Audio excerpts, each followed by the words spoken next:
अगर आपको हॉरर कहानियाँ पसंद है तो हमारे चैनल को सब्सक्राइब करके बेल आइकॉन ऑल नोटिफिकेशन पर सेट कर लीजिए। अब उसने मुझे वार्निंग दी थी, लेकिन उसके बाद मेरे दिमाग में कुछ ऐसा प्लान आ गया जिससे आज मेरी तो जान बच गई, लेकिन मेरे अपनों की बलि चढ़ गई।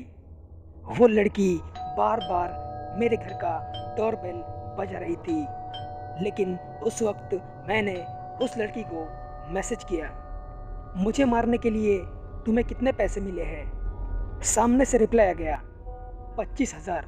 इस पर मैंने मैसेज किया, मैं तुम्हें इसके दुगने पैसे दूंगा। जिसने मुझे मारने के लिए कहा था तुम उसे जाकर मार दो।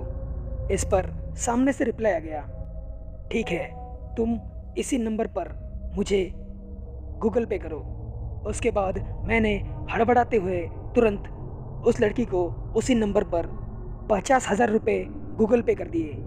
और उसके बाद मुझे फिर से एक बार व्हाट्सएप पर रिप्लाई आ गया, कॉन्ग्रेचुलेशंस, तुम बच गए और थैंक यू सो मच पैसे के लिए, कल तक तुम्हारा काम हो जाएगा। उसके बाद मेरे घर का डोरबेल बजना बंद हो गया, लेकिन मुझे यकीन नहीं हो रहा था कि वो लड़की मेरे घर से दूर चली गई। इसलिए मैंने दिल पे पत्थर रखकर अपने घर का दरवाज़ा खोला और उस लड़की को बाहर इधर उधर ढूंढने लगा, लेकिन वो लड़की मेरे घर के आसपास मुझे कहीं पर भी नज़र नहीं आई। और तब मेरे जान में जान आ गई और उसके बाद मैं शांति से सो गया।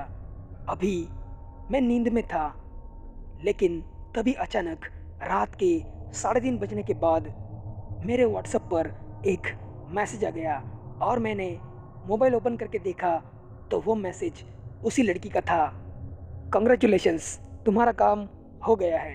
और उसके साथ साथ मुझे उस लड़की ने 2 फोटो भेजे थे और वो फ़ोटोज़ देखकर मैं बहुत ही ज़्यादा हैरान हो गया।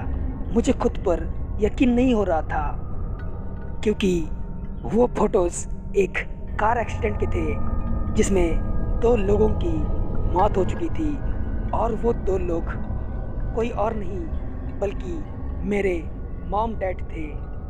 ये देखकर मेरी आंखें फटी की फटी रह गई। मैंने उस लड़की को तुरंत रिप्लाई किया, ये तुमने क्या किया? ये किसको मारा तुमने? ये तो मेरे मॉम डैड थे।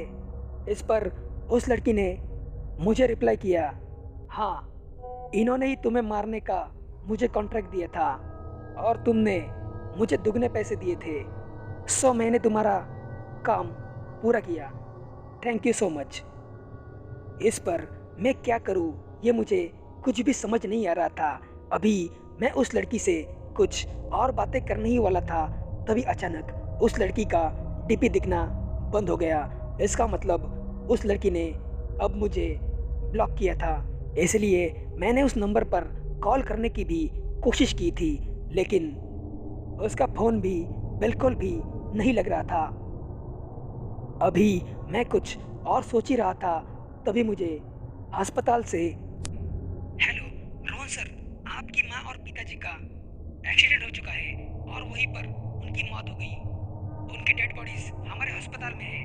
आप कुछ फॉर्मेलिटीज पूरी करके उनकी डेड बॉडी यहाँ से ले जाइए। डॉक्टर्स की ये बात सुनकर मैं पूरा टूट गया।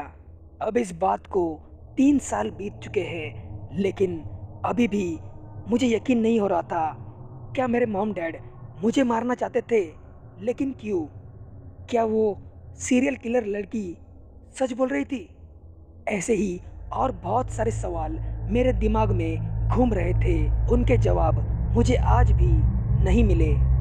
लेकिन मेरे मॉम डैड ही मुझे मारना चाहते थे तो मैं खुद भी मर जाता, पर मेरी वजह से मेरे मॉम डैड की मौत हो गई और ये मेरी दुनिया की सबसे बड़ी गलती थी और इसके लिए मैं खुद को कभी माफ़ नहीं कर सकता।